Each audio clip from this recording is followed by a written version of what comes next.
What's good, car family? Happy hump day. Hope everybody's doing well. I played just that audio because when I do this series, I want to talk about or speak about or share what makes me think of what I think of when I think of these players. And when I think of Everson Walls, um, it's so much '80s nostalgia, and I think of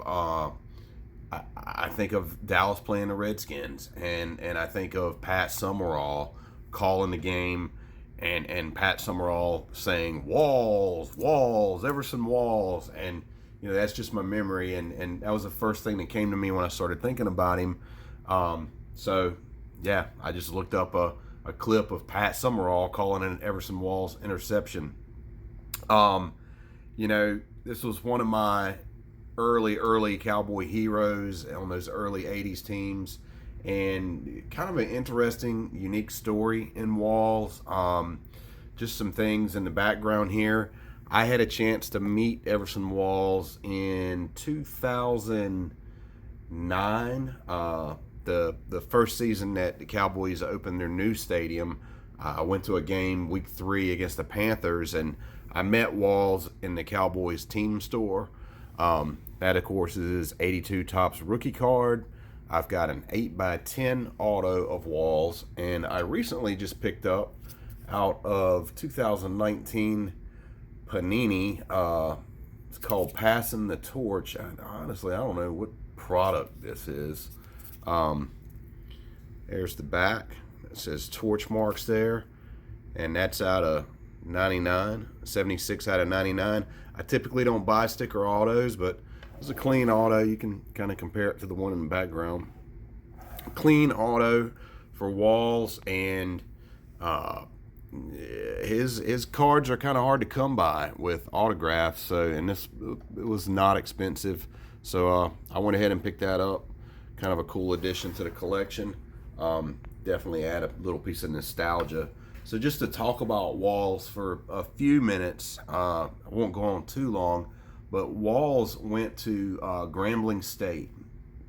I believe he walked on at Grambling State. He played for legendary coach Eddie Robinson, and he walked on because I think the story was he was dating Eddie Robinson's daughter, and that kind of arranged a meeting with I'm sorry, I think his girlfriend, the girl he was dating, was related to an assistant coach, which set it up to where Walls met Eddie Robinson, walked onto the team, ended up receiving a full ride, and he was a Division I AA All-America his senior year, had 11 interceptions, but he was slow. So he was, during workouts, they timed him like a 4.7 40-yard dash. Nobody was interested, and Dallas took a chance on him as an undrafted free agent, which, turned out to me, he ended up being a Cowboys legend.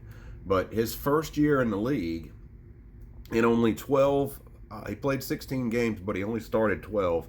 Walls had 11 interceptions. He led the NFL. And what I remember from Walls and what I learned from him as a kid, I always felt like Walls was one of these corners that was really good at reading the quarterback's eyes.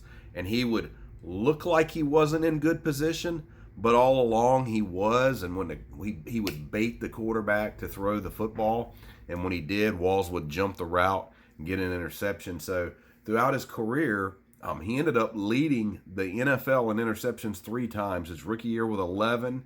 His second year, which was the strike year, only 9 games, he had 7 picks.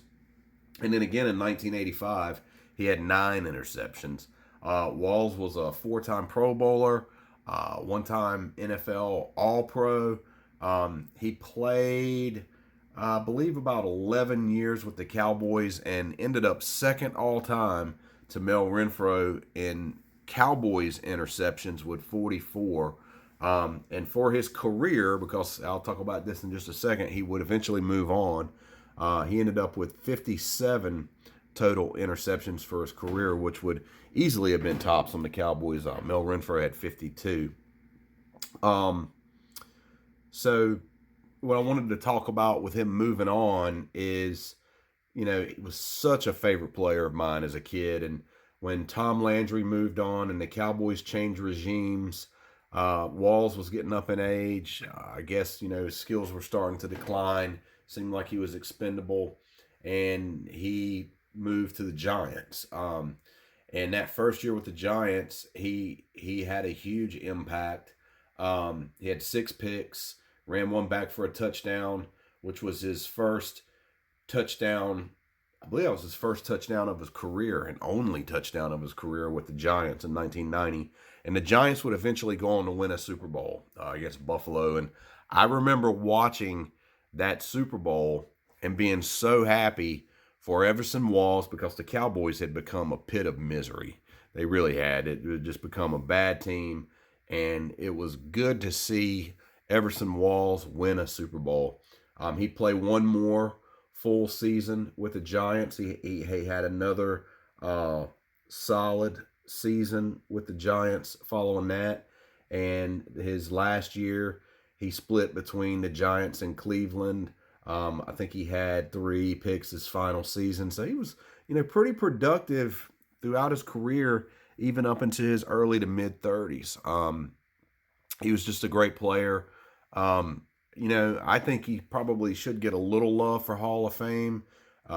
Walls was also the defensive back. Whenever you see video of the catch, Dwight Clark in that 81 NFC Championship game, Walls is the defensive back that Clark sort of jumps over, and Clark beats Walls for that catch.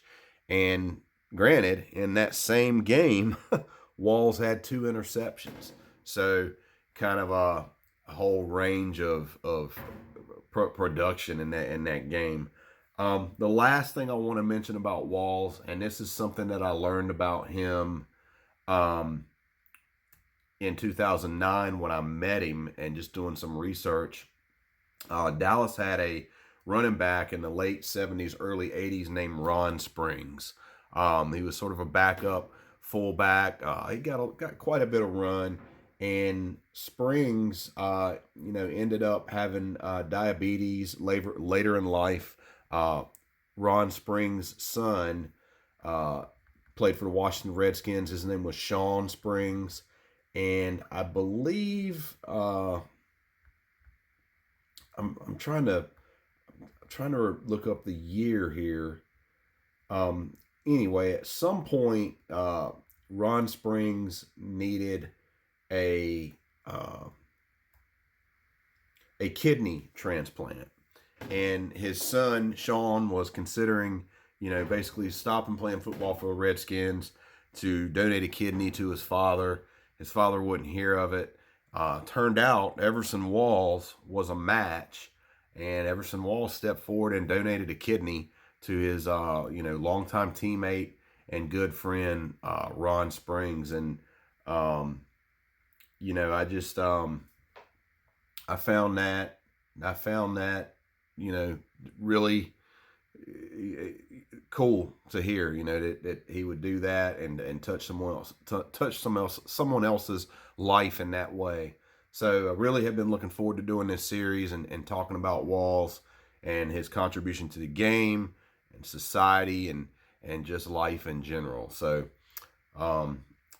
that's sort of what I want to do going forward. Every now and then I'm going to pick a player. I'm going to talk about them, some of my personal, not interaction, but just my personal thoughts and how they impacted me. And a lot of them impacted me in my childhood.